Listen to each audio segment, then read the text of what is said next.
Bom dia, meus alunos. Vou fazer esse vídeo agora de manhã. Eu não sei se eu vou conseguir estar presente hoje de tarde na hora da aula. Eu espero que sim, porque a aula assim é melhor, né? Ao vivo é melhor. Bem, dando continuidade ao nosso cronograma, hoje eu teria que começar a falar já para vocês sobre recursos de estilo, que eu tinha avançado, né? Para a disciplina de mostrar para vocês como é que as coisas acontecem. Por quê? Porque ninguém cria do nada, isso eu já disse para vocês várias vezes, né? A lei de Lavoisier da química se aplica perfeitamente bem à literatura, né? Não se esqueçam, né? Na vida, né? Nas coisas em geral, e também na literatura, nada se cria, nada se perde, tudo se transforma. Então, ninguém descobriu o caminho das pedras sozinho, né?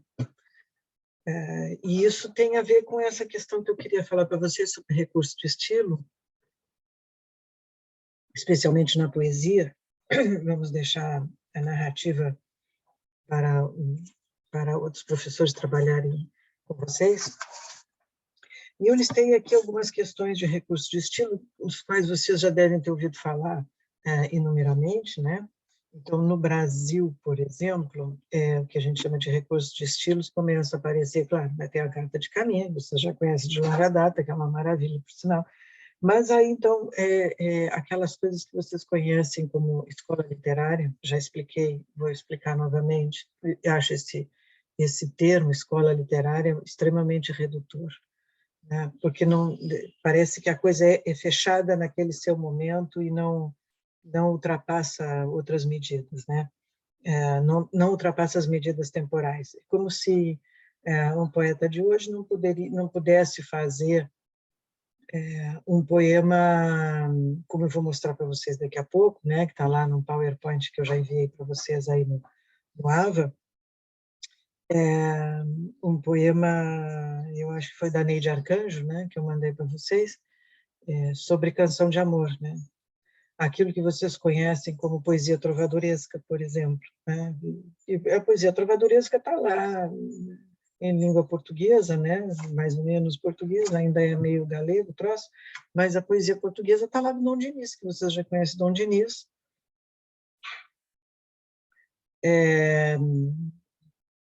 Não sei as datas exatas, mas 1400 e final, né?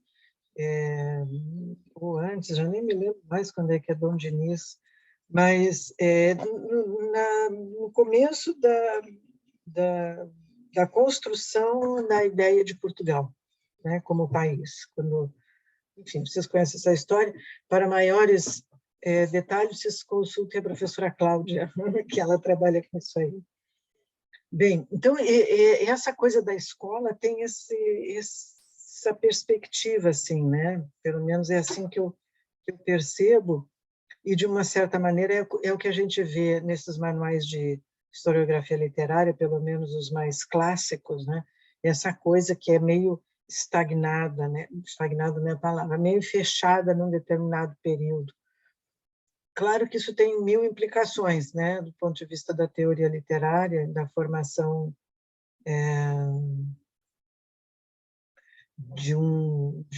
da formação vamos dizer assim, da existência de um bloco literário, né, de uma construção literária. De todas formas, assim, eu acho um conceito muito restritivo usar o termo escola. Então, eu prefiro usar para vocês recursos de estilo, estética, enfim, uma outra coisa que seja mais abrangente. Então, no Brasil, basicamente, a gente conhece com aquilo que se convencionou chamar de barroco, né? E que tem o surgimento na Europa, notadamente nos países de língua neolatinas, né? As chamadas línguas latinas, português, Espanha, etc. Que eu já comentei essas coisinhas aqui com vocês anteriormente, né? Mas o Brasil começa a ter uma certa produção poética, vocês sabem disso, né? Basicamente com o Barroco, 1600 e coisa,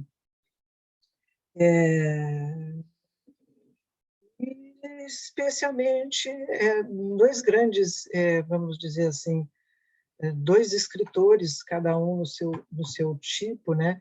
Bastante sintomáticos, e é o que fica de fato, né? A Bento Teixeira com Prosopopeia é um arremedo, né? Uma coisa assim mais histórica do que propriamente literária. Então, a gente tem, de um lado, o Padre Antônio Vieira, que é um orador, mas escreve seus sermões com um imaginário assim fantástico, né? Barroco, né? Aquelas contradições e tal. E o Gregório de Matos e Guerra, que vocês também conhecem, né? Da disciplina de Literatura Brasileira 1, e que é, vamos dizer assim, o primeiro poeta de importância, né? Aqui na colônia. A gente não pode chamar isso de brasileiro, né? Porque o Brasil não existe nesse momento. Ainda existe a colônia, ainda é colônia. Mas, de todas formas, a gente tem como representação do barroco, dessa estética, né? Dessa maneira de fazer poesia e de ver poesia, e como a poesia era feita nesse momento, a gente tem, então, o Gregório de Matos. Na sequência, o que aparece no Brasil, historicamente, né? Bom, aí parece que o Barroco se encerra nisso, né? Quando vem o ciclo do ouro, sai o ciclo da cana-de-açúcar. Você sabe que a arte é muito interessante, mas o que muda o mundo não é a arte, né? É a economia, infelizmente. É o vil-metal, né? A arte vai transformando em outro sentido, né? Vai transformando para um futuro. Então, quando vem o ciclo do ouro, que aparece aqui, ainda convivendo com o barroco, para vocês verem que a coisa não se fecha, né? Ela não acontece, se dá e acaba, né? Ela segue transitando, né? Aliás, quem fala muito nesse conceito agora estou me esquecendo dos termos, mas Antônio Cândido vai fazer referência a isso, né? Um período nunca se encerra completamente, ele se encerra de uma certa maneira, mas ele continua, né? Então, o que vem contesta o que já estava, mas ainda reproduz o que já estava. Quer dizer, numa relação de fluxo mesmo, né? A coisa não é estanque, não é parada. Então, terminou o barroco e, pum, acabou. Não é assim que funciona. A coisa é fluida, né? Ela vai indo, né? Então, para maiores detalhes, vocês leiam Antônio Cândido, que é supimpa. Isso está num livro... esqueci o nome do livro. Gente, de manhã cedo tá complicado. Esqueci. Tá lá em cima, em algum canto, assim, mas é um livro de 89, eu acho, 90, que ele vai falar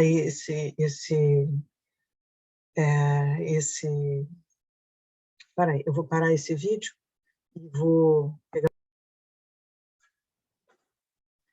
Então, gente, está aqui o livro A Educação pela Noite e Outros Ensaios, do Antônio Cândido, e eu me refiro especificamente ao ensaio que chama Literatura de Dois Gumes, em que ele vai falar uma série de coisas, mas que, num dado momento, ele pensa essa situação, né? Eu quero ler uma citação aqui para vocês. Em sua formação, as nossas literaturas são essencialmente europeias, na medida em que continua a pesquisa da alma e da sociedade definida na tradição das metrópoles. Depois ele vai falar uma série de outras coisas com esse sentido que eu falei para vocês. Então, vocês leiam isso aqui, que é muito, muito elucidativo sobre essa questão que eu estou falando para vocês, né? De que esses recursos de estilo, tais como a gente conhece, eles não são fechados em si, né? Eles não são uma coisa completa. Eles transitam de um período histórico para outro com muita facilidade. Então, a gente vê quando... E isso a gente vê muito na poesia, não só no sentido narrativo, né? Mas que começa fortemente depois, como o gênero literário, narrativo, romance, etc., etc., a partir do romantismo, mas a gente percebe isso nos recursos de estilo da poesia que está sendo feita no Brasil nesse momento. Então, a gente sai do barroco, que tem uma significação bastante interessante, específica, e vai para o chamado arcadismo, né? A ideia, por exemplo, né, é que tu sabe, barroco é aquela loucura dos contrários, dos opostos, mas opostos, uma oposição forte, de fato, né? Céu e inferno, não é céu versus inferno, céu e inferno, né? Então, são as duas faces de uma mesma moeda, etc., né? Então, sai dessa loucura toda, que, por exemplo, a gente vê isso explicitamente na poesia do Gregório, e vai para o arcadismo, que é uma intenção, não quer dizer que realize, mas é uma intenção de racionalização do discurso, que eu acho que eu já falei isso para vocês também. E aí vocês têm alguns exemplos, tá? Mas, curiosamente, quando a gente fala no arcadismo, na poesia árcade, a gente tem que mencionar o Aleijadinho, que não era um poeta, ele era um escultor.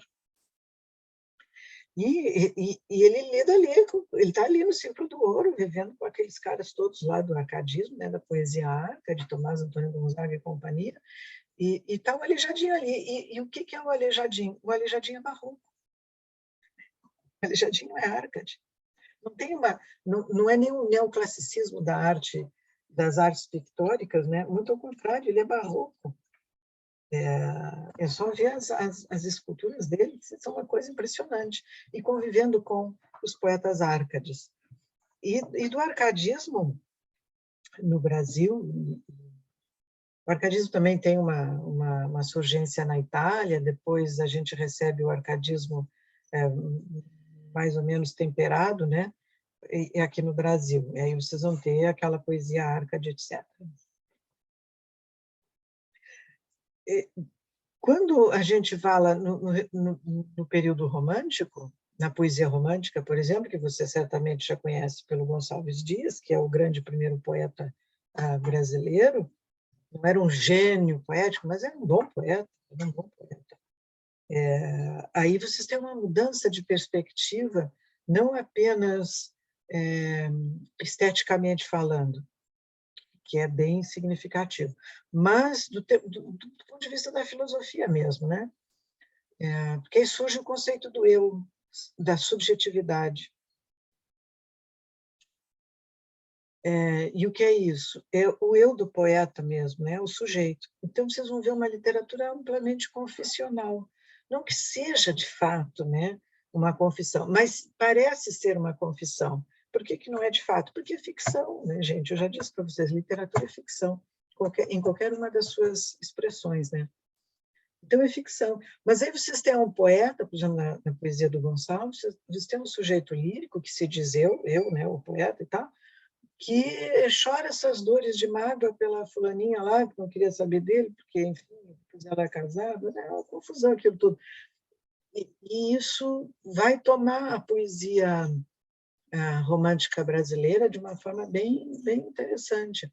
Então, é esse romantismo que vai caracterizar essa ideia que a gente tem ainda hoje de romance, desculpem, de amor, né? A poesia romântica. E o romantismo como estética literária, ele tem algumas características muito interessantes, mas ele, de uma certa maneira, ele traz em si traços do barroco, traços dessas contradições humanas, né? Não é à toa, por exemplo, que é no romantismo que vai surgir um tipo de narrativa romanesca muito forte, que é a presença dos gêmeos, das figuras gemelares. Ou seja, vocês certamente já viram filmes ou já leram romances sobre isso e tal, determinados personagens que têm um irmão gêmeo, E tem um irmão gêmeo que é bom e um irmão gêmeo que é mau. Isso é tipicamente romântico. Mas eles tiram isso do nada? Não, eles tiram isso lá do barroco. Entendeu? Isso vem lá do barroco. Em termos de filosofia mesmo, né?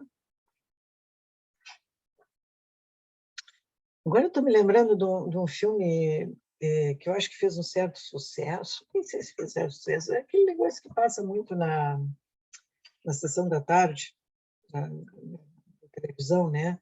É uma história fantasiosa. Eu não sei se isso é de Alexandre Dumas, eu acho que não. Mas tem um dessas últimas versões, eu acho que foi a última versão, eu não sei disso, porque eu não entendo muito disso, mas é com o Leonardozinho DiCaprio, e ele encena isso, né? Essa história, é um rei francês, um Luís não sei que número lá, que tem um irmão gêmeo, e um é bom e outro é mau, e o que é bom estava sempre escondido numa máscara de ferro, acho que o nome do filme é A Máscara de Ferro, e aparecem os três mosqueteiros, enfim, fantasia bárbara, mas nada mais romântico do que isso. E então tem a luta entre o irmão bom e o irmão mau, né? E pelo trono, disputando o trono da França. Você já deve ter visto isso. Isso é a expressão do romantismo. Claro que eu estou contando aqui de uma maneira depreciativa, irônica e etc., né? Mas não é, não me tomem tão a sério. O filme, não sei se é bom, eu acho até que não é muito bom, mas é explicativo disso que eu quero falar para vocês. Então, é muito frequente essa visão, né, da duplicidade do ser no romantismo, que é muito interessante. Por exemplo, a gente tem Álvares de Azevedo, né, gente? Álvares de Azevedo é aquele menino que morreu, todo mundo, morreu muito cedo, 20 anos, mas todo mundo morreu muito cedo. Ele morreu aos 20, o Castro Alves aos 23, né?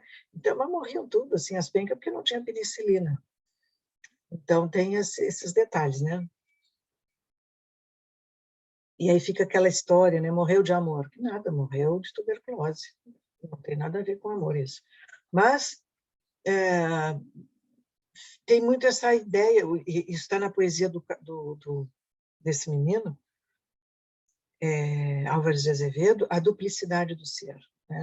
Nas minhas aulas eu gostava muito de literatura brasileira, falando sobre o romantismo, eu sempre gostei muito de trabalhar com um poema do Álvares de Azevedo, que o Antônio Cândido analisou assim, maravilhosamente. Está num livro, Na Sala de Aula, do Antônio Cândido, e ele pega um poema do Álvares de Azevedo que é marcado, inclusive, nessa duplicidade teatral, né? Quem fala e depois quem responde. E é isso, a duplicidade do ser. Isso é invenção romântica? Literariamente falando, isso é invenção romântica? Não.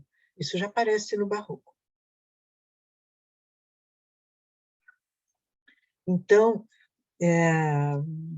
essas questões de recurso... Bom, depois do romantismo vem o parnasianismo, que o romantismo não é um só. Aí começam as dificuldades em termos de perceber essas coisas entre aspas, escolas literárias, né? O romantismo não é um só. O romantismo é mais de um. Existe o romantismo preocupado com a concepção de nação, então, uma questão de identidade nacional, de identidade de grupo. Aí vocês têm a poesia indianista, por exemplo, depois a poesia do Castro Alves, falando dos negros e não sei o quê, o romance histórico, né? Que são essas características, essas expressões todas que têm a ver com uma construção de uma identidade de nação, de uma identidade de grupo, não de uma identidade individual. A identidade individual está na poesia lírica, está no romance também, através de determinados personagens, etc. Mas é uma outra situação, né, que ocorre paralelamente, que elas ocorrem paralelamente. Então, é um romantismo que se preocupa com a construção do eu, da pessoa, da subjetividade, e há também um romantismo, nessa mesma questão de identidade, né, que se preocupa com a construção de uma identidade nacional. Isso é muito forte, muito marcado, né, no nosso romantismo, não só no nosso, mas é o nosso caso aqui para pensarmos, como é que isso se comporta, né? Essa questão da identidade nacional também, por exemplo, não aparece do nada literariamente falando. Aí a gente tem esses traços do barroco, lá do Gregório, especialmente quando ele vai fazer a sua literatura, né, a sua poesia,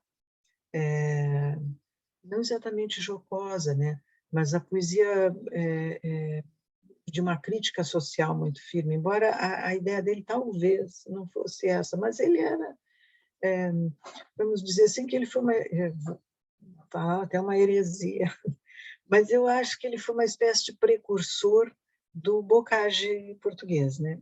Se eu estou dizendo Bocage, né? Você sabe que é poeta português, tararé, tararé, que é quase 100 anos depois do Gregório. O Bocage também tem essa verve, né? Bem, mas isso é para outros 500.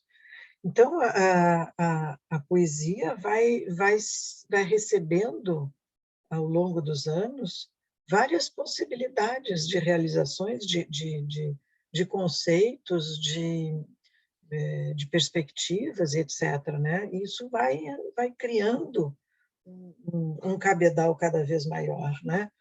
Depois do romantismo, a gente entra diretamente na poesia parnasiana ou cientificista, mas, ao mesmo tempo, também a poesia simbolista, que isso se dá ao mesmo tempo, né? E aí a gente vai vendo essas influências todas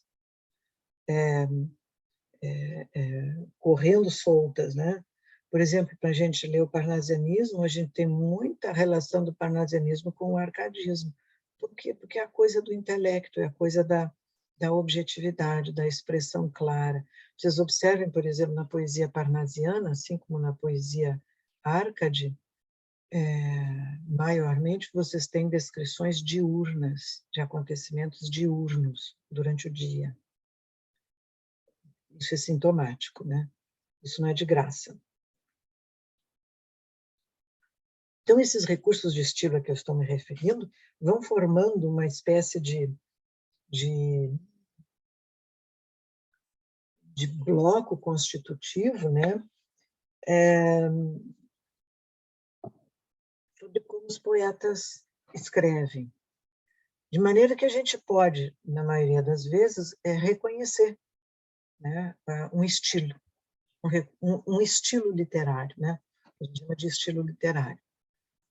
Mas aí a gente chega no modernismo, no final no início do século XX, e a coisa meio que complica, porque está em pleno simbolismo. O simbolismo guarda uma relação muito intensa com o modernismo, quer dizer, o modernismo vem de uma linha muito interessante do modernismo, mas também, ao mesmo tempo que questiona o parnasianismo, também traz questões do parnasianismo, né? O modernismo brasileiro. Então, isso tudo esse caldeirão começa a aumentar cada vez mais e a se complexificar, né? A coisa começa a ficar complexa mesmo, né? Então, eu anotei aqui, depois do modernismo, me surgiu assim, eu vou ter modernismo, mas aí tem que mencionar também, em termos de poesia, a poesia de 30. Modernismo, você sabe, em 1922, tererê, teve aquela festa, né? Etc. e tal.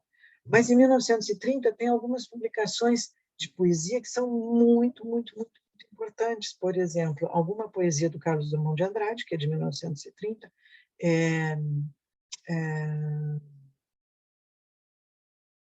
Libertinagem, de Manuel Bandeira, que também é de 1930, e um livro que nunca é muito mencionado, mas pouco trabalhado, um livro chamado Poesias, de 1930 também. Peraí que tem esse gato chato aqui, complicando. Voltando então, gente, me desculpe a interrupção. Eu estava falando. Sim, da publicação de 1930, a chamada geração de 30, conceito complicado, usar uma questão geracional para designar um universo muito diferente, né, de uma mesma geração.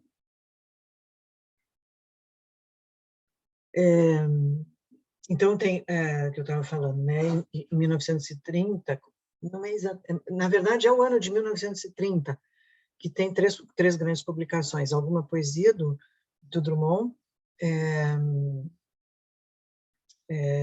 o Bandeira, né, com Libertinagem, e poesias do Murilo Mendes, que são 3 livros de poesia muito, muito, muito interessantes, mas cada um é um universo específico e ao mesmo tempo que eles têm coisas em comum, né? Então, isso é chamado, por exemplo, a poesia de 30, que não é só em 1930, né, que isso acontece, mas, enfim, depois vem a chamada geração de 45, então, de 30 vai para 1945, por que 45? Porque há um movimento com alguns poetas, por exemplo, que começaram a poetar lá com aqueles grandes, lá da geração lá do pessoal da Semana de Arte Moderna, e que, num dado momento, entendem que é preciso uma espécie de retorno às preocupações com a forma. Eu não falei sobre essas questões, né? As preocupações com a forma. E essa chamada geração de 45, então, o chamado de neoparnasianismo, etc., porque quando a gente vai trabalhar com essa poesia, a gente tem que se lembrar que se eles têm uma preocupação com a forma, eles têm uma relação muito forte com o parnasianismo, em que uma das preocupações parnasianas é a obediência ao padrão, né? Ao padrão poético, ao padrão literário de expressão. E a chamada geração de 45 retorna a esse momento. Mas é também da geração de 45 que vai acontecer. Por exemplo, tem João Cabral de Melo Neto, que mais ou menos está encaixado nessa chamada geração de 45. Tem a Cecília, que também está escrevendo, o primeiro grande livro da Cecília, se não me falha a memória, é de 39, que é Viagem, né? Ela tem outros livros anteriores, mas eu já falei isso para vocês, né? Mas Viagem é de 39, se não me falha a memória.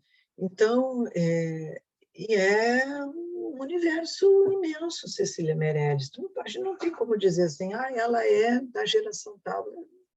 É muito difícil isso.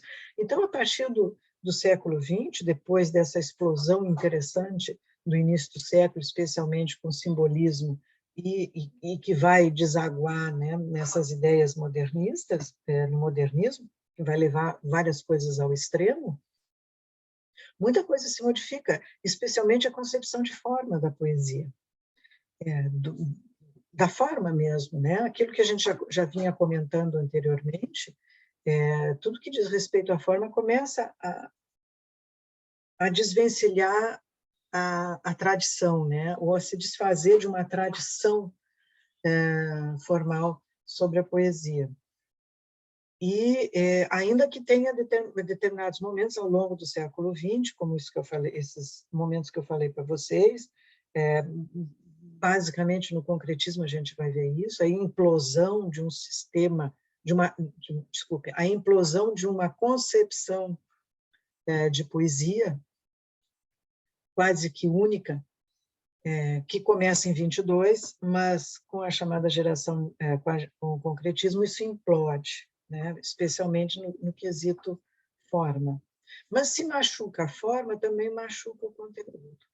Eu já disse para vocês, né?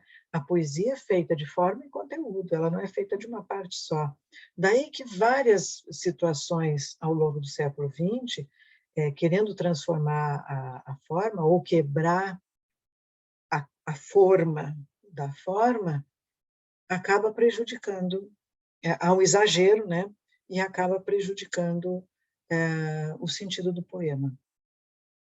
Então, essas questões são muito delicadas, são muito importantes, e são muito finas, né? Assim, a gente precisa avaliar melhor, a gente precisa compreender melhor isso. E é o que acontece com essas coisas do chamado recurso de estilo. Agora, é preciso entender que, volto a dizer, eles não são estanques. Então, o que está sendo feito hoje mesmo, fiquei de trazer para vocês uma poeta, a Lu Brandão. Quer dizer, eu tenho aqui ainda vivas a Elisa Lucinda, que eu comentei com vocês que nós vamos ler alguma coisa dela, a Lu Brandão, tem mais eu não botei a Adélia, não que eu não gosto, eu gosto. A Neide Arcanjo, eu acho que ainda está viva.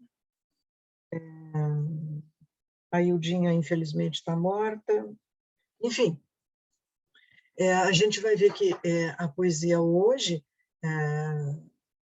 admite várias possibilidades, né? Mas o interessante é que a maior parte dessas admitir várias possibilidades me parece que está muito focado nos aspectos formais. E, muitas vezes, malabarismos estéticos, ou malabarismo estético-formais, acabam atrapalhando o que o poema tem que dizer. E é o que a gente vê muito hoje em dia, né? Não é uma crítica formal isso que eu estou fazendo, né? Mas é apenas uma observação. Por outro lado, houve momentos mais recentes, né, com a chamada poesia marginal, aí pelos anos 70 a 80, em plena ditadura, a gente tem que também levar em consideração esses contextos, né, em que se aboliu, quase que se aboliu, né, o respeito, respeito é uma palavra meio solene para isso que eu estou querendo dizer, né, mas um respeito entre aspas, né, os aspectos formais em detrimento de uma mensagem, de um conteúdo mais palatável para o leitor, o que chegasse ao leitor de uma forma mais rápida. Aí a gente vai chamar isso de poesia engajada. E ainda que o conteúdo seja de extrema importância, acontece o descuido da forma. Então, há uma quebra muito grande nessa harmonia que deve haver entre forma e conteúdo. Então, hoje, tudo pode ter poesia e ser um poema. O que é um poema hoje em dia? Então, essa concepção é muito interessante da gente pensar no que é um poema, qual é a identidade de um poema, o que caracteriza um poema. A gente já viu algumas questões sobre isso, né, que eu falei para vocês, e eu acho que quem melhor responde são os próprios poetas.